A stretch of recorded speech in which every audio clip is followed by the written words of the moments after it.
Well, good morning, everybody. Today I'm looking into Psalm 141, and it's a great psalm. You might almost say you're praying against yourself with a psalm like this, because the psalmist is at the end of the day.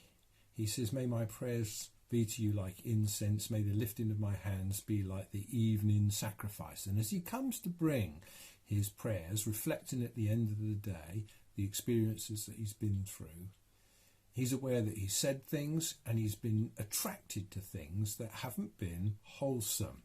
Set a guard over my mouth, O Lord. Keep watch over the door of my lips. That's a prayer that I need to pray on a daily basis, more than once. But then in verse 4, let not my heart be drawn to what is evil. This is almost like what Jesus taught his disciples to pray. Lead us not into temptation, but deliver us from evil. Why do we need to be delivered from evil? To take part in wicked deeds with men who are evildoers? Let me not eat of their delicacies. Evil people sometimes can be very attractive. Their delicacies, the results of their sin, can be enticing. And the psalmist is praying that he will be open-eyed as well as closed-mouthed, and that he will be able to resist and to recognize the true nature of situations. But the problem is, in real life, we get into relationships with people.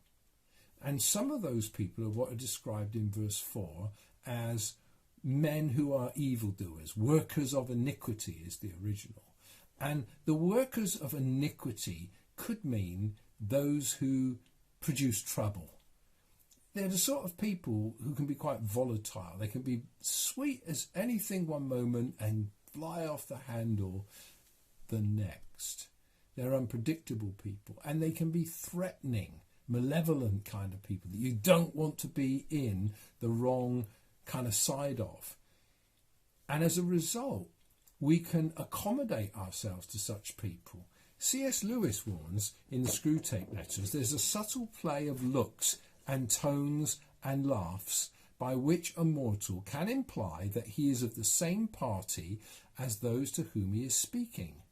He will assume at first only by his manner, but presently by his words, all sorts of cynical and sceptical attitudes which are not really his, but they may become his.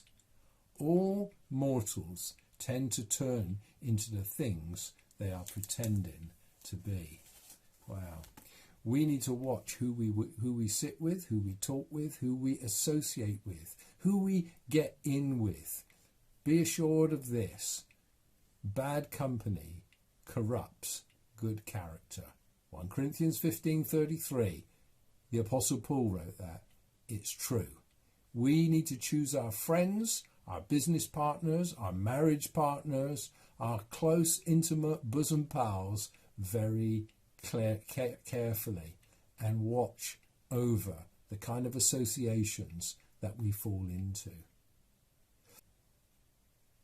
The psalm moves on. Let a righteous man strike me. It is kindness. Let him rebuke me. It is oil on my head. My head will not refuse it. Faithful are the wounds of a friend.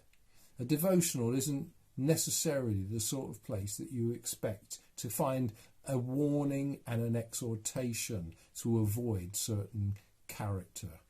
But as a faithful pastor of the word, warnings are essential, and prayers against yourself that you may not seek to follow the attractions of your own heart, but put them to death, will ensure that you live for God and that you live for good.